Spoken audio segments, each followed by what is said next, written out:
Hello friends, you are once again welcome on the online platform of Arun Dalal English Classes YouTube channel, and today we are going to shift on our practice set number 3rd based on the topic pronoun. So here your first sentence is on your screen and here we go with it. पहला sentence देखेंगे बेटा. It is dash who dash stood by you through thick and thin. अब यहां पर समझने की कोशिश करेंगे. It is dash who. यहां पर जो रिलेटिव प्रोनाउन लगाया गया है ये सब्जेक्टिव केस में आया है, ये नॉमिनेटिव केस में आया है. इसका मतलब इससे पहले सब्जेक्ट आएगा. अब ए में सब्जेक्ट क्या है? आई. तो ये सारे एलिमिनेट हो जाएंगे. दूसरी बात, इट इज आई हु. अब इस आई के अनुसार ही वर्ब आएगी. Who stood by you through thick and thin? I, यानी आई. यहां पर आई के अनुसार आएगा तो हैज नहीं आ सकता. पास्ट की बात नहीं लगाएंगे हम क्योंकि इज दे रखा है, ये कट जाएगा. हैविंग आ नहीं सकता. I have stood by you through thick and thin. तो पहले में हमारा आई आएगा और बी के अंदर हमारा हैव आएगा. आप टुकड़े कर करके देखोगे तो आपका विजन क्लियर हो जाएगा. Stand by. स्टैंड बाय का मतलब होता है साथ देना. यहां पर ये स्टैंड बाय मोड नहीं है, स्टिल वाला मोड नहीं है. यहां पर ये था साथ देने वाली सेंस में. दूसरा, through thick and thin. It means in the ups and downs of life, in the abs and flows of life. जिंदगी के उतार चढ़ाव में, अच्छे बुरे समय में. नेक्स्ट है बेटे, it is dash who dash to blame for all this. अब यहां पर भी इट इज के बाद आपका डैश है, उसके बाद जो रिलेटिव प्रोनाउन रखा है वो क्या रखा है? सब्जेक्टिव केस में रखा है, नॉमिनेटिव केस में रखा है. इसका मतलब यहां पर सब्जेक्ट आएगा. इसका मतलब देयर तो आ नहीं सकता, ये पॉजेसिव एडजेक्टिव है. देयर्स हमारा पॉजेसिव प्रोनाउन है, देम ऑब्जेक्ट है. क्या आ जाएगा? दे. उसके बाद who dash, who is to blame? They are. They के साथ क्या आएगा? ये सारे एलिमिनेट हो जाएंगे, आर आ जाएगा. They are to blame for all this. Next पे शिफ्ट हो जाते हैं. क्या कहता है? We found it to be. अब यहां पर एक चीज देखेंगे, वी सब्जेक्ट है, फाउंड हमारा वर्ब है, इट एक ऑब्जेक्ट है, टू बी टू इन्फिनेटिव है. अब जब ये ऑब्जेक्ट आता है इसका मतलब हमने ऑब्जेक्ट को ही चुनना है. तो यहां पर ऑब्जेक्ट क्या आ जाएगा आपका? ऑब्जेक्ट हमारा ही नहीं है, ये तो सब्जेक्ट है.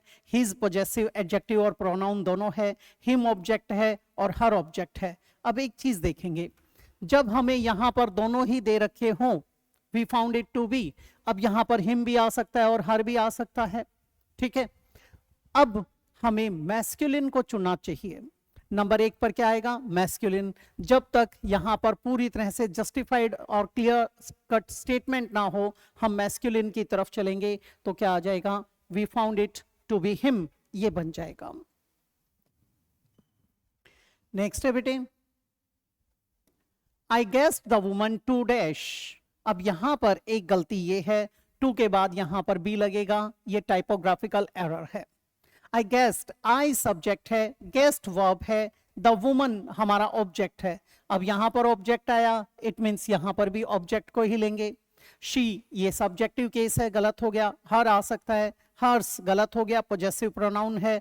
ही हमारा मैस्कुलिन में सब्जेक्ट है, गलत हो गया. क्या आ जाएगा? हर. B option. नेक्स्ट है हमारा, it was dash who help you in the hour of need during tough times और एडवर्स सर्कमस्टेंसेस. अब यहां पर इट वॉज के बाद यहां डैश आया, डैश के बाद क्या दे रखा है? Relative pronoun who. हु हमारा सब्जेक्टिव केस है, सब्जेक्टिव केस है तो सब्जेक्ट आएगा. क्योंकि यहां लगाकर देख लो, हु हेल्प्ड यू, तो यहां पर जो बंदा आया उसने हेल्प की. वी सब्जेक्ट है, हो सकता है. आर पॉजेसिव एडजेक्टिव है, आर्स पॉजेसिव प्रोनाउन है. Us objective case. क्या आ जाएगा? It was we who helped you in the hour of need during tough times और एडवर्स सर्कमस्टेंसेस. नेक्स्ट है बेटे, वी टीच डैश. अब यहां पर अगर आप प्रश्नवाचक शब्द रखेंगे तो क्या? whom. whom do you teach? whom object की रिक्वायरमेंट के लिए आता है, ये ऑब्जेक्ट की डिमांड करता है. ये सब्जेक्ट, ये वर्ब, तो ऑब्जेक्ट चाहिए. ऑब्जेक्ट इसमें क्या है? हमारा them. we teach them. Next पे शिफ्ट हो जाते हैं बेटे, the two of us. Dash and dash did not agree to dash proposal. अब यहां पर हमें समझने की जरूरत है, वो देखेंगे प्लीज।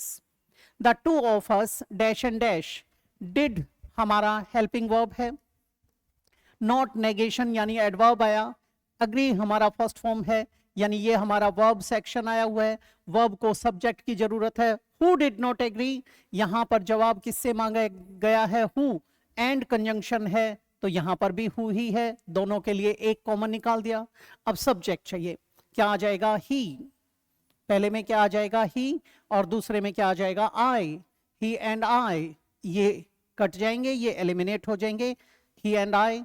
फिर क्या है, did not agree to dash proposal, यहां पर क्या क्वेश्चन वर्ड बनेगा, हुज प्रपोजल, पॉजेसिव एडजेक्टिव चाहिए। ये क्या है, ये हु के कारण आता है, सब्जेक्ट है। ये किस कब आता है, जब हम हुज के साथ नाउन का प्रयोग करते हैं। यहां पर प्रपोजल नाउन आया है, इसका मतलब हर प्रपोजल हो सकता है। ये कब आता है, जब अकेला हुज आता है, ये पॉजेसिव प्रोनाउन बन जाएगा, ये पॉजेसिव एडजेक्टिव है। और ये हर कब आता है, जब हम होम से प्रश्न करते हैं, ये ऑब्जेक्ट के लिए आता है। ये दोनों पॉजेसिव केस में आते हैं। और बेटे ये सब्जेक्ट की रिक्वायरमेंट हो तो हु से मांगी जाती है। तो अब क्या आ जाएगा हमारा, her proposal. Next, dash father forbid dash and dash to play with fire in the sun. अब यहां पर whose father, whose father, father एक नाउन है यानी पॉजेसिव एडजेक्टिव चाहिए हमें यहां पर, तो क्या आ जाएगा आपका, हर फादर। फोरबिड हुम, हुम में ऑब्जेक्ट चाहिए, me and dash, me and him, to play with fire in the sun, ये बन जाएगा। नेक्स्ट है बेटे, the principal allowed dash and dash to take rest in the common room. अब यहां पर देखेंगे, द प्रिंसिपल अलाउड, प्रिंसिपल हमारा क्या है बेटा, सब्जेक्ट आया, अलाउड हमारा वर्ब आया, हुम, हुम यानी ऑब्जेक्ट चाहिए, क्या आ जाएगा, हिम एंड मी, एंड एक कंजंक्शन है, यहां ऑब्जेक्ट तो आगे भी object, to take rest in the common room. Next, dash was he who let the enemy enter the castle. अब यहां देखेंगे, dash was he who let the enemy enter the castle. अब castle में, किले में घुसने के लिए, प्रवेश करने के लिए उसने हेल्प की थी, इट वॉज ही। यहां पर जब स्पेसिफिकली यूज करते हैं तो क्या लगाते हैं, इट, दिस नहीं, दैट नहीं, और ये दैट्स तो गलत हो जाएगा क्योंकि वॉज दे ही रखा है, इट वॉज ही। जब हम प्रेशराइज करते हुए बोलते हैं, एम्फेसाइज करते हुए बोलते हैं, वहां पर इसका प्रयोग किया जाता है। Next, dash mother invited dash and dash to the party of dash marriage anniversary. अब यहां देखेंगे, हुज मदर, हुज मदर यानी पॉजेसिव केस है, तो क्या आ जाएगा, हर मदर। इनवाइटेड हुम, हुम चाहिए, ऑब्जेक्ट आएगा, यहां पर भी हुम, और एंड कंजंक्शन है तो यहां पर भी हुम, दोनों ही ऑब्जेक्टिव केस आएंगे। तो वहां पर हुम का जवाब कौन देगा, हिम, और नीचे कौन देगा, me, him and me. To the party of dash marriage anniversary, whose marriage anniversary, whose में फिर से क्या आ जाएगा आपका, her marriage anniversary. Next, dash saved dash and dash from dash parents. Who saved, यहां पर सब्जेक्टिव केस चाहिए, नॉमिनेटिव केस, तो क्या आ जाएगा बेटा, ही सेव्ड। हुम, यहां पर क्या चाहिए, दोनों के लिए हुम यानी ऑब्जेक्टिव केस चाहिए, ठीक है, तो क्या आ जाएगा, her and me. From dash parents, from whose parents, यहां पर पॉजेसिव एडजेक्टिव चाहिए, अब यहां पर क्या आ जाएगा, हिज पेरेंट्स, ये बन जाएगा। Next, dash is a new bungalow. अब यहां पर एक चीज समझना, हु तो लिख नहीं सकते क्योंकि व्यक्ति तो बंगला हो नहीं सकता, तो यहां पर पॉजेसिव केस आएगा, हुज, और हुज यहां पर बगैर नाउन के आया, इसका मतलब क्या है, पॉजेसिव प्रोनाउन चाहिए। अब देखेंगे, यू, यू हमारा किसका जवाब दे रहा है, हु का और हुम का। जब हु का जवाब देता है तो ये सब्जेक्ट की रिक्वायरमेंट के लिए होता है, और होम तो ये डिमांड करता है ऑब्जेक्ट। योर क्या है? पोजेसिव एडजेक्टिव, पोजेसिव एडजेक्टिव के लिए आता है। किसका जवाब देता है? हुज प्लस नाउन का। और योर्स पोजेसिव प्रोनाउन के लिए आता है, पोजेसिव प्रोनाउन। और उत्तर किसका देता है? हुज का। और शी किसके लिए आया? हु के लिए, सब्जेक्ट के लिए ही। ये भी किसके लिए आया? हु के लिए। अब यहां पर हुज आया है हमारा, अब ये हुम वाला ये कट गया, नीचे पोजेसिव एडजेक्टिव वाला कट गया क्योंकि इसे नाउन साथ में चाहिए, ये भी एलिमिनेट हो गया। ये दोनों हु का जवाब दे रहे हैं, गलत हो गए। क्या आ जाएगा? Yours. Yours is a new bungalow. Next, dash is a beautifully brocaded blouse. अब यहां पर भी आप क्या देखेंगे? हुज। ठीक है, क्या आ जाएगा? हुज। और हुज यहां पर जो लिखा जाएगा ये किसके लिए आया है? किसकी रिक्वायरमेंट के लिए? पोजेसिव प्रोनाउन की डिमांड कर रहा है ये। अब शी तो हु का जवाब देता है, एलिमिनेट हो जाएगा। हर के बाद हमें यहां पर नाउन चाहिए, यानी हुज प्लस नाउन, ये भी एलिमिनेट हो जाएगा। हिज के बाद हिज अकेला भी आ सकता है और नाउन के साथ भी आ सकता है, लेकिन आदमी तो ब्लाउज पहनेगा नहीं, तो ये गलत हो गया। क्या आ जाएगा? Hers. Hers is a beautifully brocaded blouse. और यहां पर बा की ध्वनि आई, तो यहां कौन सा अलंकार बन गया आपका? ये बन गया अलिट्रेशन, अनुप्रास। नेक्स्ट है, dash has lost dash books as well as dash and dash. बड़ी बारीकी से, who has lost, who subject के लिए आता है, क्या आ जाएगा बेटे? She has lost. Whose books, किसकी किताबें? ठीक है, तो किसकी में क्या आ जाएगा? योर बुक्स, क्योंकि योर के साथ नाउन आएगा, नाउन यहां पर दे रखा है। एज वेल एज डैश, अब एज वेल एज, अब यहां पर क्या आएगा? हुज। लेकिन ये जो हुज आया है ये तो नाउन के साथ आया, वो बगैर नाउन के आया। बगैर नाउन के आया तो क्या आ जाएगा आपका? हिज। और हिज यहां पर ये नाउन के साथ भी आता है और अकेला भी आता है, लेकिन यहां पर जब ये आया है तो ये किस केस में आया? पोजेसिव प्रोनाउन के केस में आया। और जब हिज नाउन के साथ आएगा वो पोजेसिव एडजेक्टिव बन जाएगा। एंड डैश, एंड यहां पर भी हुज आएगा, ये भी पोजेसिव क्या चाहिए हमें? प्रोनाउन। क्या आ जाएगा? माइन। पूरा sentence, she has lost your books as well as his and mine. Next, please save dash life and dash to from dash relatives because dash want to kill dash both for dash paternal property. अब यहां please save whose life, whose के साथ noun आया, हमें भरना है ही में से, तो क्या आ जाएगा? his life, his life.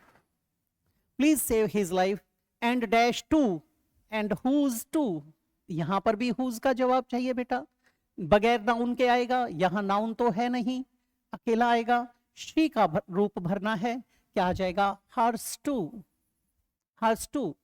From dash, from dash relatives, from whose relatives, whose के बाद नाउन दे रखा है यहां पर, कहां? ये रिलेटिव्स दे रखा। अगर केवल फ्रॉम के बाद ब्लैंक होता और यहां नाउन ना होता तो हम इसका ऑब्जेक्ट मानते, ठीक है, ऑब्जेक्ट बनाते तो फ्रॉम देम आ जाता, लेकिन अब क्या आ जाएगा? रिलेटिव, तो यहां पर आ जाएगा their, their relatives. Because dash want, who want, who want, fourth में क्या भरना है? दे का रूप, तो सब्जेक्ट चाहिए, दे वांट। टू किल हुम, हुम ऑब्जेक्ट चाहिए, पांचवे का क्या आ जाएगा? Them. Both for dash paternal property, for whose paternal property, paternal property, property noun है तो हुज के बाद नाउन है, दे का क्या बन जाएगा? दियर, दियर पैटर्नल प्रॉपर्टी, ये बन जाएगा। नेक्स्ट पेज शिफ्ट हो जाते हैं। Mr. Singh allowed dash children to go to the museum, but dash friend's wife did not allow dash to accompany dash. एक एक को बारीकी से समझेंगे, बड़ा लॉजिकल और मीनिंगफुल सेंटेंस है, मैं पेपर में इसी प्रकार का दूंगा, ध्यान देंगे प्लीज। सबसे पहले लिखा गया third person possessive case. Third person कौन सा होता है? ही, हिज और हिम, शी, हर, हर्स और हर, इट, इट्स और it, they, their, theirs, them। हम इन्हें लेकर चलते हैं। अब उसने क्या लिखा? Possessive case. पॉजेसिव केस में कौन से आए? ये आए, बीच वाले, ठीक है, ये आ गए। फिर क्या कहता है? सिंगुलर नंबर्स, देयर और देयर्स प्लूरल नंबर में आते हैं, हमने छोड़ दिया। इट्स सिंगुलर होता है, हर, हर्स, हिज सारे हैं।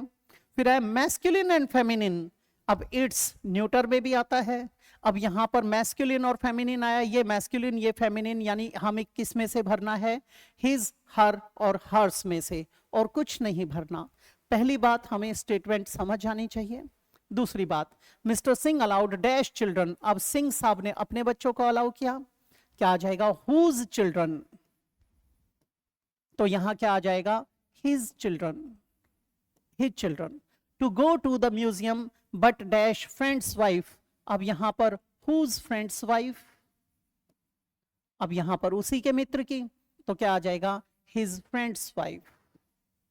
Did not allow dash, did not allow whom,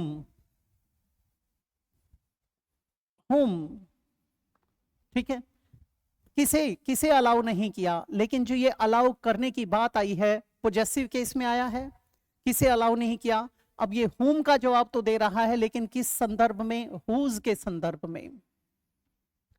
allow object चाहिए, ऑब्जेक्ट तो आएगा, लेकिन किस में? वो पॉजेसिव केस में आएगा। Allow hers. लेकिन उसके दोस्त की बीवी ने अपनों को अलाउ नहीं किया, यानी हर चिल्ड्रन। अब वो ऑब्जेक्ट तो बना रहे हैं, लेकिन किस केस में? पॉजेसिव केस में। Hers. To accompany dash, to accompany हुम।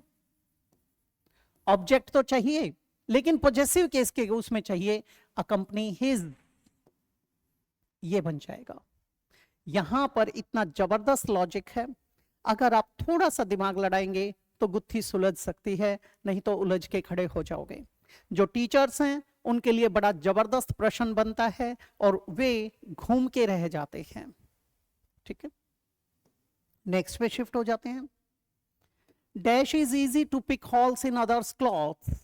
अब जब कभी भी इस तरीके से हम एडजेक्टिव और टू इन्फिनेटिव का प्रयोग करते हैं, तो वहां बिगिनिंग किससे करते हैं? इट से। It is easy to pick holes in others clothes. दूसरों के अंदर कमियां निकालना बड़ा आसान होता है, तो ये सारे के सारे एलिमिनेट हो जाएंगे। Next, dash is no use crying over spilt milk. ये भी ऊपर की तरह ही है, ठीक है। Dash is no use crying over spilt milk. जब इस तरीके से कोई कोट किया जाता है, कोई कोटेशन दी जाती है, उसमें भी क्या आएगा? It is not easy, it is sorry it is no use crying over spilt milk. अब पछताए होत क्या जब चिड़िया चुग गई खेत। Next, dash is said that honesty pays in the long run. What is said? अब यहां पर जो आपको देखना है वो क्या देखना है? आगे नाउन क्लॉज दिया गया है, इसमें भी क्या आएगा? It is said that honesty pays in the long run. जब ऐसे नाउन क्लॉज आ जाता है तो वहां पर हम इट का प्रयोग करते हैं। Dash was foggy. फॉग किसके लिए आया बेटे? कोहरे के लिए। जब कभी भी वेदर की बात की जाती है, क्लाइमेटिक कंडीशन की बात की जाती है, तो वहां पर हम क्या लगाते हैं? इट का प्रयोग करते हैं। It was foggy last night so we could not go on long drive. Next, dash is too hot for me to go out today. इसमें भी क्या आया बेटा? मौसम आया। क्या आ जाएगा आपका? It. It is too hot for me to go out today. Next, dash was 7 o'clock by my watch when the earthquake occurred. जब कभी भी टाइम की बात की जाती है वहां पर भी आप किसका प्रयोग करते हैं? इट का, ठीक है। It is 7 o'clock by my watch, it was 11:15, इस तरीके से बोलते हैं। तो यहां पर भी क्या आ जाएगा आपका? इट आ जाएगा। नेक्स्ट बेटे, dash is still 10 miles to go. यहां पर किसकी बात की गई है? डिस्टेंस की। और जब कभी भी डिस्टेंस आता है तो वहां पर भी क्या लगाते हैं हम? Introductory subject, dummy subject it का प्रयोग करते हैं। It is 10 miles to go from here. Next, dash will take me at least a quarter of an hour. अब यहां पर क्वार्टर ऑफ एन आवर आया, यानी 15 मिनट लगेंगे, ठीक है, टू आंसर दीज क्वेश्चंस। अब एक चीज देखेंगे, यहां पर भी टाइम की बात आई है तो क्या लगा देंगे? It will take me at least. I will take नहीं बोलना चाहिए, it will take me. How long will you take to reach your destination? It will take me at least an hour और सो, कम से कम 1 घंटा या उससे ज्यादा लगेगा। तो इट का प्रयोग करना होता है, ना कि खुद का प्रयोग करना होता है। तो बेटे ये थी आपकी एक्सरसाइज आज के लिए। अगली एक्सरसाइज में आपसे फिर से भेंट होगी इसी प्रकार के टिपिकल कंस्ट्रक्शन के साथ। स्टेप बाय स्टेप हम इसकी इंटेंसिटी को या डिफिकल्टी लेवल को इंक्रीज करते चलेंगे। और आपके जिस प्रकार से प्रश्न आ रहे हैं बड़ा अच्छा लगता है। इसी तरीके से आप सब्सक्राइब करते रहिए, शेयर करते रहिए, अपने प्रश्न हमारे साथ साझा करते रहिए। तो इजाजत चाहूंगा, मिलते हैं अगली क्लास में। नमस्कार दोस्तों।